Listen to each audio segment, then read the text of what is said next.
नमस्कार, ABP news पर हाजिर हूं मैं रुबारा इसार खान। मोदी की गारंटी, ये मंच एबीपी न्यूज ने आज आपके लिए सजाया है और यहां पर चर्चा इस बात को लेकर कि जिस तरीके से वो 5 चुनावी राज्य और उसमें खास तौर से हिंदी हार्टलैंड वाले 3 राज्य जहां पर बीजेपी के सामने सत्ता में आने के लिए चुनौतियां अनगिनत थी, लेकिन उनको पार करते हुए बीजेपी ने जीत दर्ज की, धमाकेदार जीत दर्ज की, जिसके बाद कहा यह जा रहा है कि साहब वो मोदी है तो मुमकिन है ये फसाना हुआ पुराना।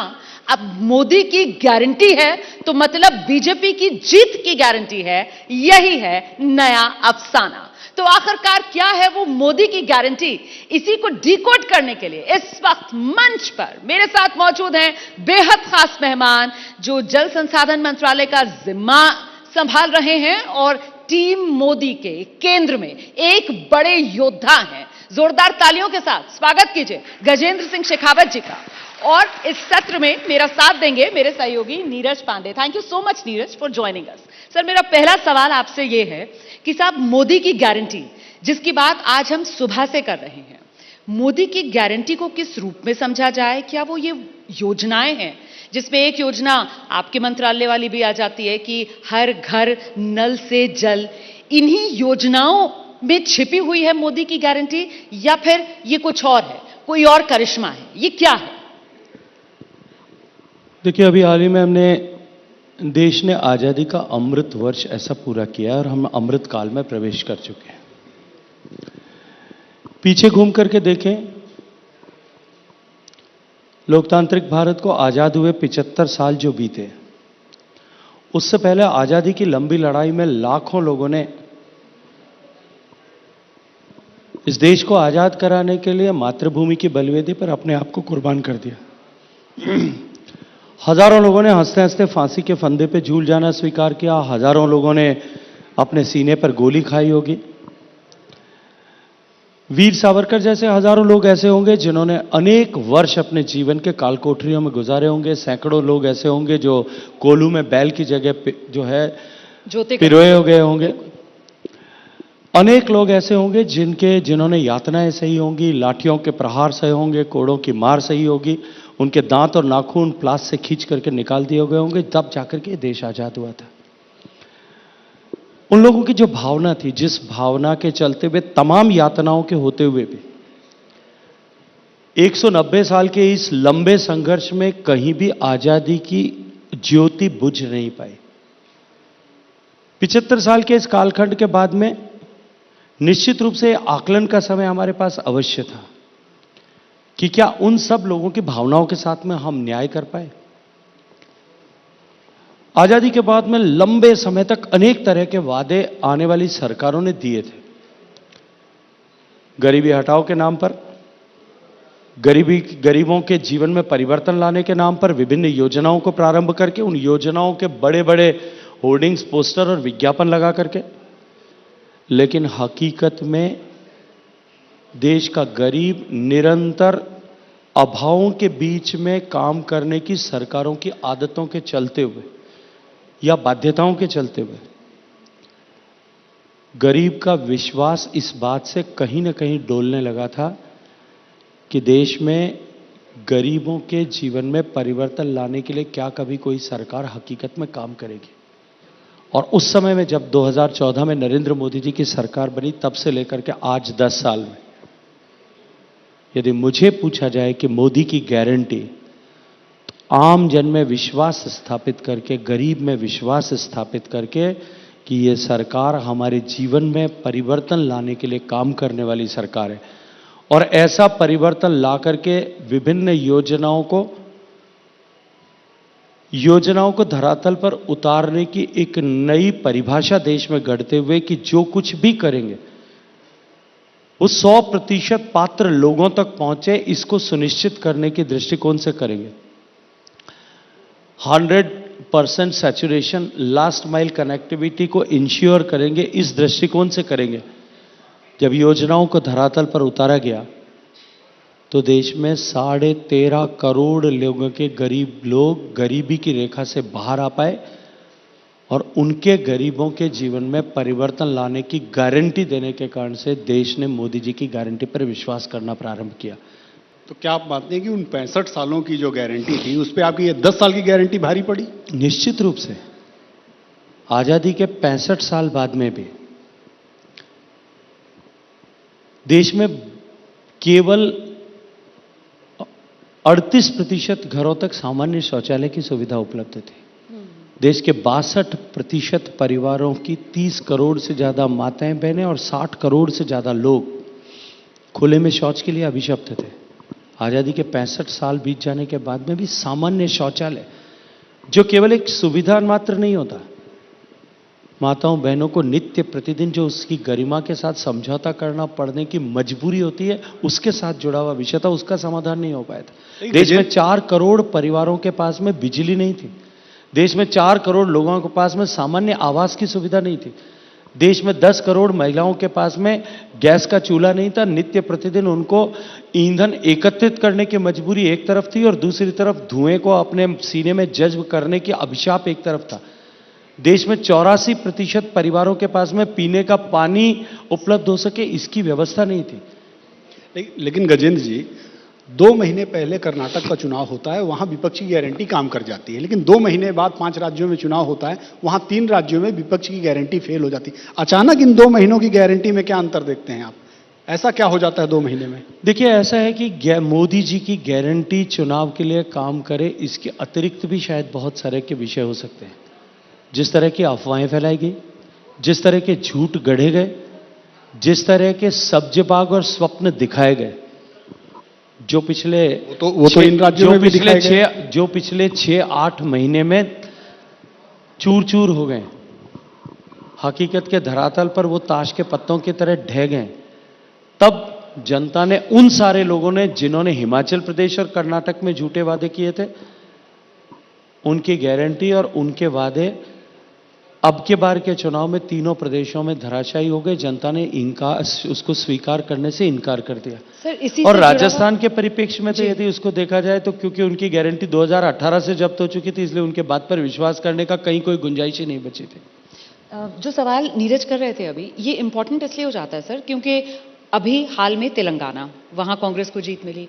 इससे पहले कर्नाटक, जिसका जिक्र अभी नीरज कर रहे थे, वहां से आप लोगों को सत्ता से बेदखल कांग्रेस ने किया। आपकी नजर में क्या जो कहा जा रहा है साहब, नॉर्थ और साउथ डिवाइड, क्या ये इस वक्त देश में नॉर्थ और साउथ में 2 अलग अलग पॉलिटिकल मॉडल्स हैं जो काम कर रहे हैं? एक मॉडल जो साउथ में काम कर रहा है, एक मॉडल जो नॉर्थ में काम कर रहा है। देखिए, मुझे लगता है कि ये मॉडल का डिफरेंस नहीं है। भारतीय जनता पार्टी संगठन के आधार पर, कार्यकर्ताओं की शक्ति के आधार पर, संगठन का व्याप बढ़ा करके, कार्यकर्ताओं की क्षमता बढ़ा करके और अपने पार्टी की शक्ति का सुदृढ़ीकरण और एकत्रीकरण करने वाली पार्टी है। इस बात को ईमानदारी से स्वीकार करना पड़ेगा कि दक्षिण भारत के बहुत सारे प्रदेश ऐसे हैं जहां अभी हमारी पॉलिटिकल ताकत, हमारे कार्यकर्ताओं की क्षमता और हमारा पॉलिटिकल व्याप उस दृष्टिकोण से विकसित नहीं हुआ है। मुझे लगता है कि उसके चलते हुए इसका जो है ये परिवर्तन देखने को मिल रहा है। लेकिन जिस गति के साथ में, जिस ताकत के साथ में हम आगे बढ़ रहे हैं, निश्चित ही आज हम देश के 17 प्रांतों में सरकार में आने वाला समय आएगा जब माइक्रोस्कोप लगा करके आप उठा करके देखेंगे, तब भी मोदी जी की गारंटीज के चलते हुए, मोदी जी ने जिस तरह से देश में परिवर्तन किया है उसके चलते हुए, जिस तरह से देश का विश्वास मोदी और मोदी जी की गारंटी में बढ़ रहा है, उसके चलते हुए माइक्रोस्कोप लगा करके देखेंगे तो सब जगह पर आपको कमल खिला हुआ दिखाई देगा। इस पूरे चुनाव में हम लोगों ने देखा कि महिलाओं ने बहुत जबरदस्त अपनी उपयोगिता साबित की और उनकी भागीदारी भी रही। तो क्या आपको लगता है कि आने वाला जो समय है, वो जो चुनावी रणनीति में आप लोग उतरने जा रहे हैं, चूंकि लोकसभा का चुनाव सर पर है, तो उसमें महिलाओं का बहुत ज्यादा केंद्र बिंदु में महिलाएं रहने वाली हैं? देखिए, उसको लेकर कुछ प्लान भी आप लोगों का है? देखिए, माननीय प्रधानमंत्री जी ने जिस तरह से देश की मातृशक्ति को के जीवन में परिवर्तन लाने के दृष्टिकोण से महिला सशक्तिकरण के थोथे खोखले वादों से ऊपर उठ करके उनके जीवन में वास्तविक परिवर्तन लाने के दृष्टिकोण से काम किया। और जिन विषयों का जिक्र मैंने आपके सामने किया, चाहे वो शौचालय का विषय हो, चाहे वो घर देने का विषय हो, चाहे बिजली देने का विषय हो, हर घर तक पानी पहुंचाने का विषय हो, क्योंकि ये विषय प्रत्यक्ष रूप से मातृशक्ति के जीवन को पहले प्रभावित करते हैं। और उनके जीवन में जिस तरह से परिवर्तन आया है, तो निश्चित रूप से मोदी जी में विश्वास देश की मातृशक्ति का बढ़ा है। कोविड की आपदा के समय में जिस तरह की सुरक्षा, जीवन को सुरक्षा देने के साथ साथ में गरीब के घर का चूल्हा जलता रहे, इस दृष्टिकोण से 80 करोड़ से ज्यादा परिवारों को निरंतर राशन जिस तरह से दिया गया और मातृशक्ति को भोजन की चिंता से विमुक्त जिस तरह से माननीय प्रधानमंत्री जी ने किया, निश्चित रूप से उसका सुदृढ़ीकरण, माननीय मोदी जी के ऊपर विश्वास का सुदृढ़ीकरण उसके कारण से रीइंफोर्स हुआ, कई गुना बढ़ा है जी। और देश में मातृशक्ति वंदन अधिनियम ला करके जो मातृशक्ति को जिस तरह से एक और सम्मान माननीय प्रधानमंत्री जी ने दिया है, निश्चित ही देश की माताओं बहनों का आशीर्वाद माननीय प्रधानमंत्री जी के साथ प्रचुर रूप से जो है वो खड़ा है। सर, जिसका जिक्र अभी नीरज ने किया, देश की आधी आबादी, आपने 80 करोड़ परिवारों को राशन देने वाली बात रख दी यहाँ पर, और मुझे प्रधानमंत्री नरेंद्र मोदी का वो बयान याद आता है जिसमें वो कहते हैं कि साहब मेरी नजर में इस देश में जातियां 4 हैं, एक गरीब, एक महिला, एक युवा, चौथा माफ कीजिएगा वो किसान हो गया। तो कुल मिलाकर इन चुनाव के नतीजों ने, क्या विपक्ष जिस तरीके से जातिगत जनगणना वाले कार्ड के जरिए घेराबंदी करने और खासतौर से 24 के चुनाव के मद्देनजर घेराबंदी करने की जुगत में था, ये प्रधानमंत्री नरेंद्र मोदी की 4 जातियां और खासतौर से उन जातियों के लिए स्पेसिफिक ये मोदी की गारंटी, क्या उससे विपक्ष के जातिगत जनगणना वाले कार्ड की काट हो गई है 24 के लिए? और क्या इसे आप चुनौती भी मानते हैं अपने लिए राजनीतिक रूप से? देखिए, मुझे लगता है कि राजनीतिक रूप से राजस्थान, मध्य प्रदेश, छत्तीसगढ़ के चुनाव के बाद में ये स्पष्ट हो गया है कि देश की जनता इस तरह से देश को, पहले देश को बांटने, फिर देश को बोली और भाषा के आधार पर बांटने, फिर ऊंचे और नीचे के आधार पर बांटने, अमीर और गरीब के आधार पर बांटने, धर्म और मजहब के आधार पर बांटने, और उन बांटने वालों का आगे अब समाज के ताने बाने को झकझोरने के लिए या तोड़ने के लिए या कमजोर करने के लिए जाति के आधार पर बांटने की जो परिकल्पना करने वाले लोग हैं, शायद उनको सर्वथा नकार दिया। जेन्युइन डिमांड नहीं है आपको लगता है विपक्ष की जातिगत जनगणना वाली? मैं ये मानता हूं भाजपा भी उसमें सहयोग कि माननीय प्रधानमंत्री जी ने जिस तरह से देश के इन 4 संवर्गों को, 4 जातियों को या देश की जनता को इन 4 प्राथमिकताओं से बांटते हुए इन 4 जातियों का उल्लेख किया है जी। यदि देश को आगे बढ़ाना है तो इन 4 वर्ग को के जीवन में परिवर्तन लाने और इनको विकसित करने की गारंटी देकर के देश को आगे खड़ा करना होगा। केवल अपनी राजनीतिक लाभ के लिए इस तरह से देश को अलग अलग जगह बांटने वाले लोग अब देश को जाति के आधार पर बांटेंगे, उसके बाद में शायद कुछ समय आएगा तब उपजाति के आधार पर बांटेंगे, शायद गोत्र के आधार पर बांटने की बात करेंगे। लेकिन देश राजनीतिक महत्वाकांक्षाओं के आधार पर देश को इस तरह के बांटने वाले रंगा सियारों को पहचान गया है, अब शायद उनको स्वीकार नहीं करेगा। लेकिन इस पॉलिटिकल सिस्टम में गजेंद्र जी, आपकी पार्टी हो चाहे कोई पार्टी हो, वो तो जाति आधार पे ही टिकट वितरण करती है। पहले तय किया जाता है यहाँ पे किस ब्लॉक का ज्यादा वोट है, किस ब्लॉक का ज्यादा, उसके आधार पर टिकट आप लोग बांटते हैं। वो एकमात्र आधार देश में नहीं है। माननीय नरेंद्र मोदी जी के 2014 में आज सरकार में आने के बाद में शायद विकास देश की राजनीति के एजेंडा की धुरी बन गया है। अब देश में जो डिलीवर करेगा उसे ही सरकार से काम करने का मौका मिलेगा। राजस्थान का उदाहरण आपके सामने और मध्य प्रदेश का उदाहरण आपके सामने। राजस्थान की सरकार डिलीवर करने में फेल हो गई। जल जीवन मिशन केवल अकेले के दृष्टिकोण से देखो, सबसे ज्यादा संसाधन उपलब्ध कराने के बाद में भी, सबसे ज्यादा बजटरी एलोकेशन करने के बाद में भी, it was amongst the poorest performing states. नीचे से लेकर के तीसरे स्थान पर थी। और सबसे नीचे वेस्ट बंगाल है। और उससे आगे अगर मैं मध्य प्रदेश की सरकार की बात करूं, क्योंकि उन्होंने परफॉर्म किया, न केवल एक योजना बाकी अपितु माननीय मोदी जी की सरकार की सब योजनाओं को धरातल पर उतारने के लिए उन्होंने बेहतरीन प्रदर्शन किया।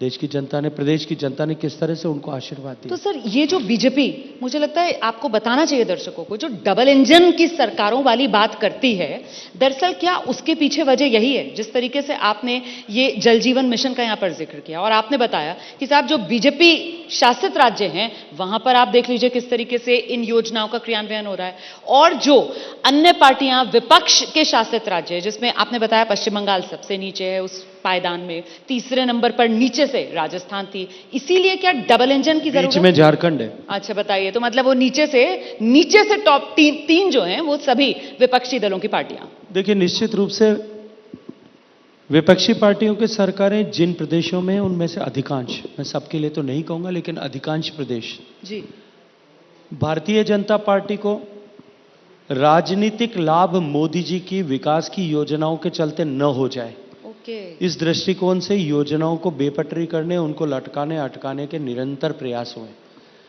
नाम बदल करके उन योजनाओं को अपने खाते में डालने के प्रयास भी हुए। हम सब लोग उसके बारे में जानते हैं, मैं विस्तार में नहीं जाना चाहता, लेकिन उसके दुष्परिणाम जनता ने तो भुगते ही हैं। और जब जनता ने भुगते हैं तो अवसर आने पर जनता ने हिसाब किताब भी किया। ऐसे अनेक जो है उदाहरण आप सबको देखने को मिल जाएंगे। सबसे बड़ा चुनाव गजेंद्र जी लोकसभा का चुनाव है, तो मोदी की गारंटी क्या रहने वाली है लोकसभा चुनाव के लिहाज से, असली गारंटी? देखिए, मोदी जी ने 2014 में जब प्रधानमंत्री की कुर्सी पर बैठे थे, उससे पहले जो भारतीय जनता पार्टी के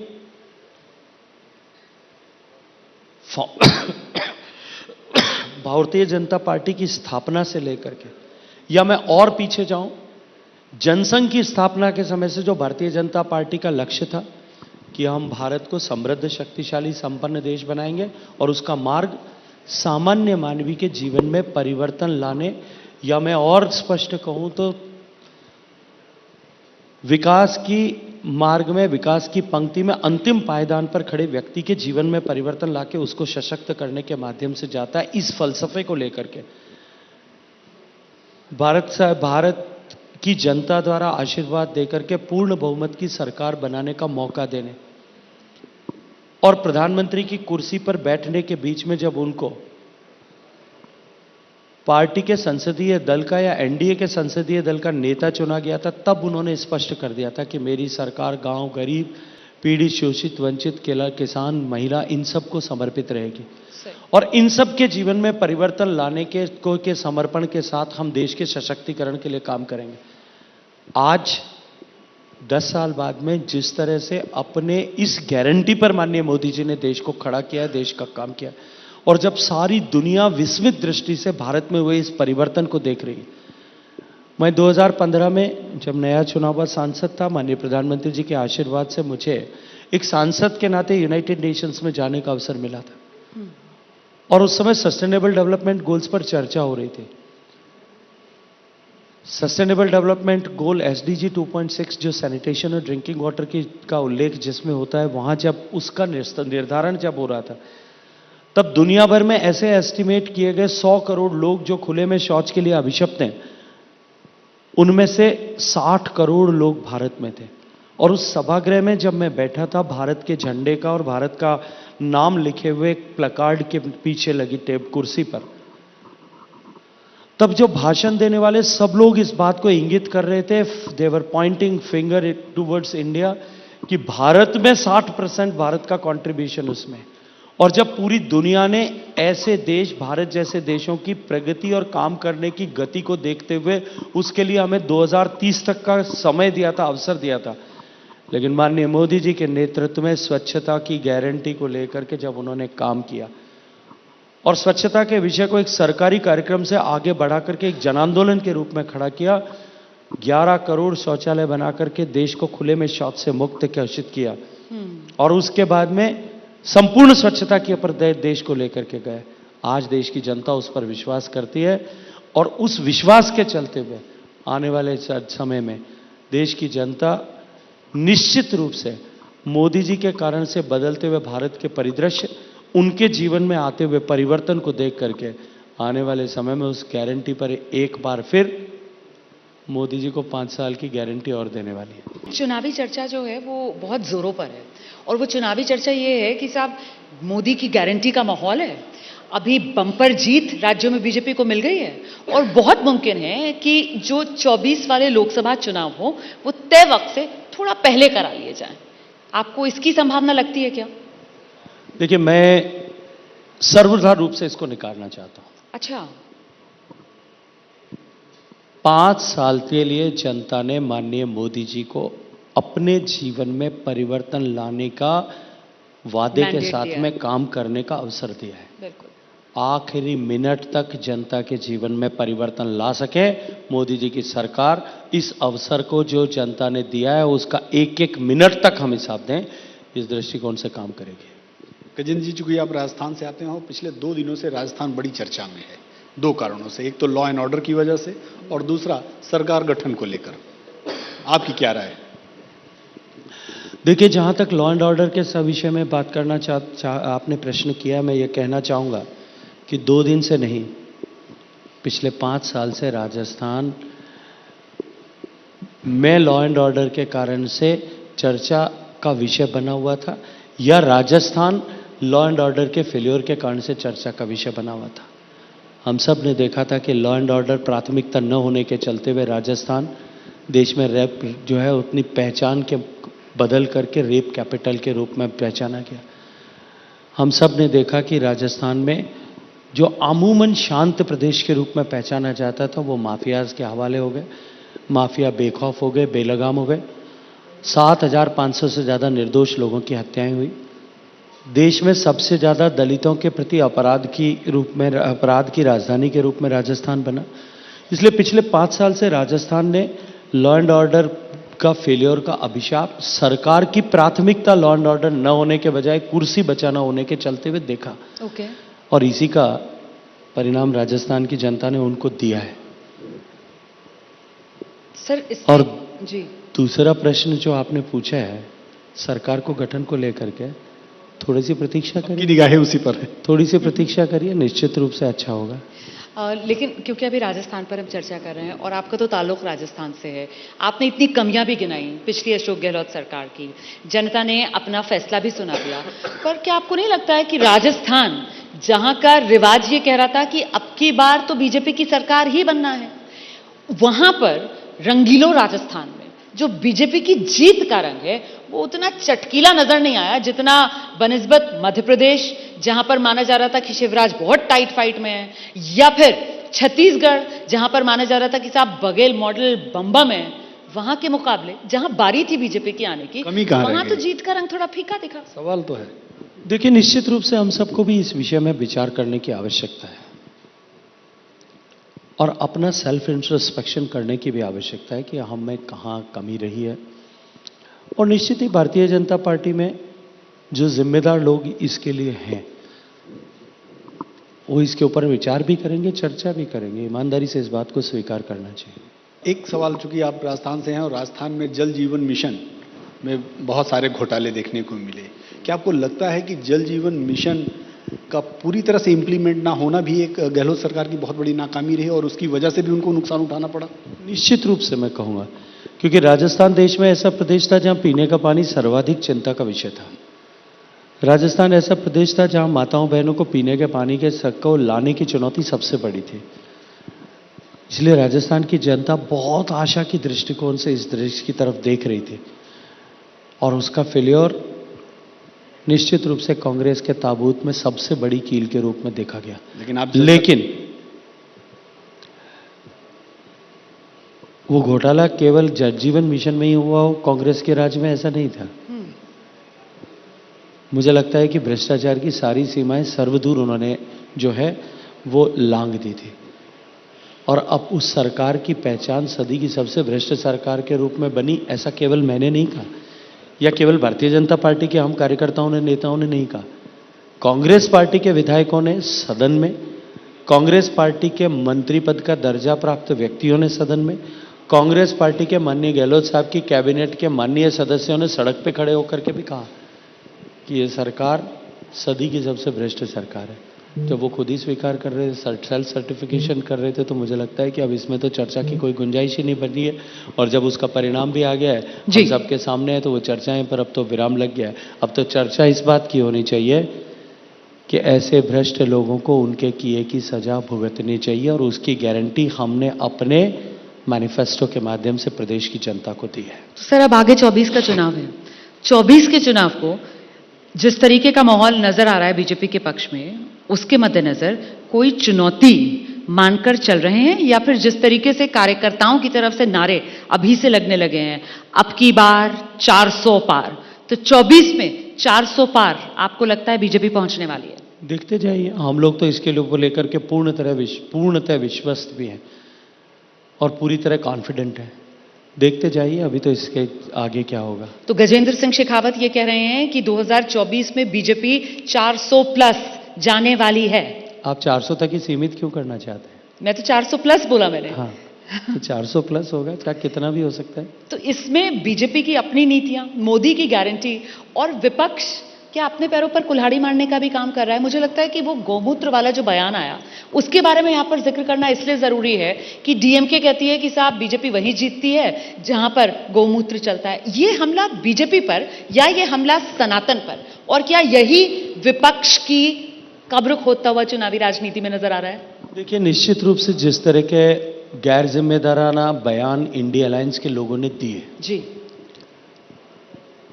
और सनातन जो संस्कृति वसुधैव कुटुंबकम की बात करती है, वो सनातन संस्कृति, जो सनातन संस्कृति एको हम बहुश्यामी की बात करती है, वो सनातन संस्कृति है। जो सनातन संस्कृति हम सबको एक सूत्र में बांधने की चर्चा करती है, वो सनातन संस्कृति है। जो सनातन संस्कृति जीवन के इस जगत के प्रत्येक सजीव निर्जीव जो है वो तत्व को लेकर के समान आस्था और विश्वास का बात करने वाली संस्कृति, जिसने दुनिया भर के सारे भारत में आए हुए धर्म और सभ्यता और संस्कृतियों को अपने आप में समाहित करके समरूप बना दिया, उस संस्कृति का अपमान को अपमानित करके उसके लिए जैसे शब्दों का प्रयोग किया गया, निश्चित रूप से देश की जनता की मन से उसके ऊपर कहीं ना कहीं चोट लगी है, वो आहत हुए हैं।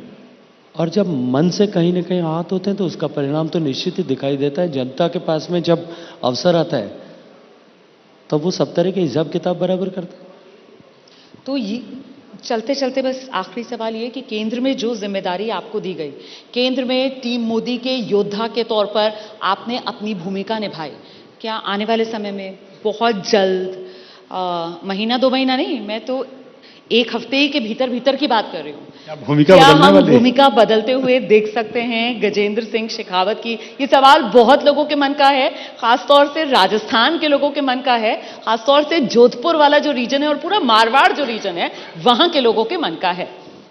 चुनाव शुरू हुआ था ना, उससे पहले से लेकर के अब तक